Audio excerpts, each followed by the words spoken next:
শীত মানে পিঠাপুলির উৎসব। শীতে আমরা প্রচুর পরিমাণে পিঠা খাই। আর এই পিঠাটা কিন্তু সহজে আমরা বাসায় তৈরি করে নিতে পারি। অনেকে আছে অনেক জটিলতার কারণে পিঠা তৈরি করতে চায় না। আজকে অনেক সহজ একটা পিঠার রেসিপি আপনাদের সাথে শেয়ার করব। আসসালামু আলাইকুম, আমি আছি প্রিয়া আপনাদের সাথে। আজকে দেখাবো চুষি পিঠা। আর এটা দুইটা প্রসেসে আমি তৈরি করে দেখাবো। খুব অল্প সময়ে এই পিঠাটা আপনারা তৈরি করে নিতে পারেন।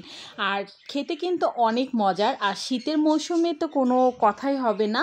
আর এই পিঠাটা তৈরি করা আমার কাছে মনে হয় যে সবথেকে সহজ, কোনো প্রকার ঝামেলা নেই।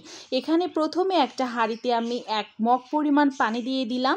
তো আপনাদের বাসায় যে মগটা রেগুলার ইউজ করেন এটা পরিমাপে আপনারা পানিটা দিয়ে দিতে পারেন। তারপর এখানে সামান্য পরিমাণ লবণ দিয়ে দিলাম।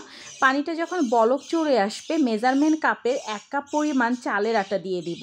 দেওয়ার সাথে এটা একটু নাড়তে হবে। এই অবস্থায় কিন্তু চুলাটা বন্ধ করে দেওয়া যাবে না, খুব ভালোভাবে একটু নেড়ে নিতে হবে।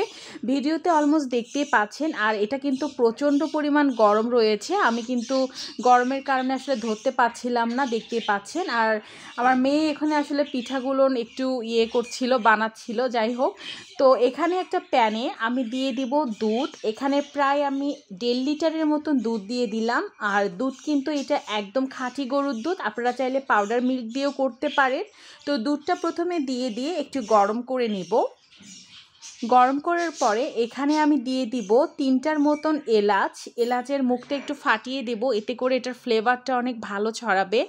তো ফাটিয়ে দেওয়ার পরে এখানে কিন্তু আপনারা এলাচটা স্কিপও করতে পারেন।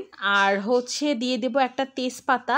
তেজপাতাটা দিয়ে খুব ভালোভাবে একটু জাল করে নিব। আর এই দিকে কিন্তু পিঠাগুলো আমি তৈরি করে নিচ্ছি।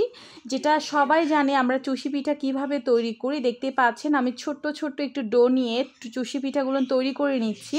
তো আমার কাছে এই প্রসেসটা সহজই লাগে, তো এভাবেও একটু ট্রাই করে দেখলাম যে গ্রেটারের সাহায্যে খুব সুন্দরভাবে কিন্তু দেখতেই পাচ্ছেন একসাথে অনেকগুলো চুষি পিঠার জন্য আটা একদমই বেরিয়ে আসে। এতে করে চুষি পিঠার সাইজগুলো কিন্তু একদম পারফেক্ট হয়। যাই হোক, এভাবে আমি পিঠাগুলো তৈরি করে নিলাম। আর এদিকে কিন্তু দুধটা খুব সুন্দরভাবে ঘন হয়ে এসেছে, দেখতেই পাচ্ছেন কতটা ঘন হয়েছে। এখানে এক্সট্রা করে কিন্তু গুঁড়া দুধ আমি দিব না, যেহেতু আমরা যে দুধটা ব্যবহার করছি এটা কিন্তু একদম ফুল ক্রিম মিল্ক একটা।